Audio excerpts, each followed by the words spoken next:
It's playoff time for Pitt State volleyball as they kicked off the MIAA tournament earlier today in St. Joe with the 7-seeded Gorillas battling the 2-seed Missouri Western. Pitt State entering the tournament with wins in 2 of their last 3 matches.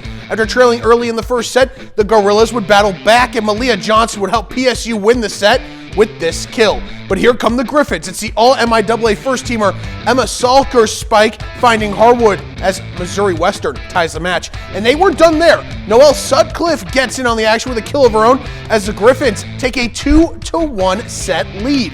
Gorillas with their backs against the wall, they force a winner-take-all 5th set. Johnson with another kill. And in the 5th set, it's the senior Danya Cozy putting the nail in the coffin with this spike. Pitt State comes from behind and advances with a thrilling 5-set win over Missouri Western. The Pitt State Basketball Classic kicking off with Missouri Southern battling Oklahoma Baptist. Second half, Bison leading. Jackson Green adds to it with this layup through contact. Then he would follow it up on the next possession with an and-one bucket. And Green would start a big Baptist run there. Later in the half, his deflection finds Joshua Uduma, who goes the other way and finishes with the Euro step, capping off a 14-0 run. Lions would try to battle back. It's Jaden Taylor on the run. He'll fight through some contact for the bucket here. He had 28 points, but the Bison take down MSSU 94-82, the final. The hosting Gorillas also in action, taking on Maryville. First half, PSU trailing, but not for long. Connor Rogers drives baseline, kicking it out to David Coben Jr., who buries the triple, starting a run. A few minutes later, off the inbounds, it's Mason English finding Elijah Curry, who slams it home, and the Gorillas are in full control. Still in the first half, the Pittsburgh native English now doing it himself, driving to the lane, kissing it off the glass for the bucket. He had a team-high 19 points. Pitt State dominates on their home court, 93-66 the final over Maryville. Last week, major softball coaching news sent shockwaves throughout southeast Kansas as the Colgan Panthers hired their new softball coach, a familiar face in the 4 states region. After 18 years as a Frontenac head coach, Cassie Rooms is taking over the Panthers softball program. Talking with Rooms on Thursday, she emphasized her family being the catalyst in her decision with ties to the Panthers, including her sister Abby, who's the longtime coach for the Colgan girls basketball team. Another piece to Room's decision is her niece, Reese, who will be joining the Panthers softball program in less than 2 years. And after coaching her travel team in recent years, Rooms said she would never compete against Reese, and now she gets another opportunity to be her coach. I've always said I would never coach against her, and so the time, she's a year and a half away from being in high school, and so it was either give up coaching altogether so I could go and watch her play, for those 4 years. I'm excited for an opportunity to get to coach, Reese again and go be a part of something that my family's a part of. My kids go to school there. My sister's been the basketball coach there, I think, for 15 years. My dad graduated from there. My husband graduated from there. So, we have some roots there. And, there were, like I said, a lot of things that factored in, but the ultimate thing was my family.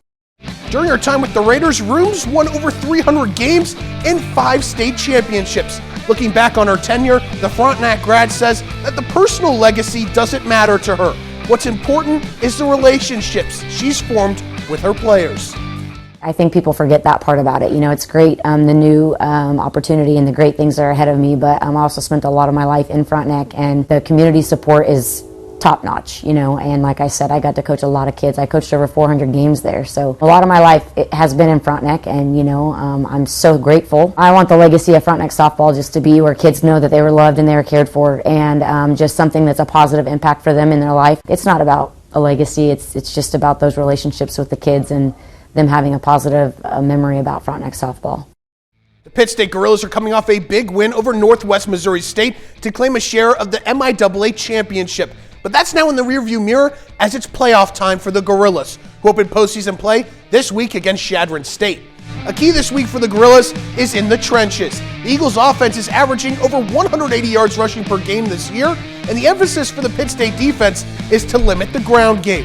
Head coach Tom Anthony says he expects a physical matchup on Saturday.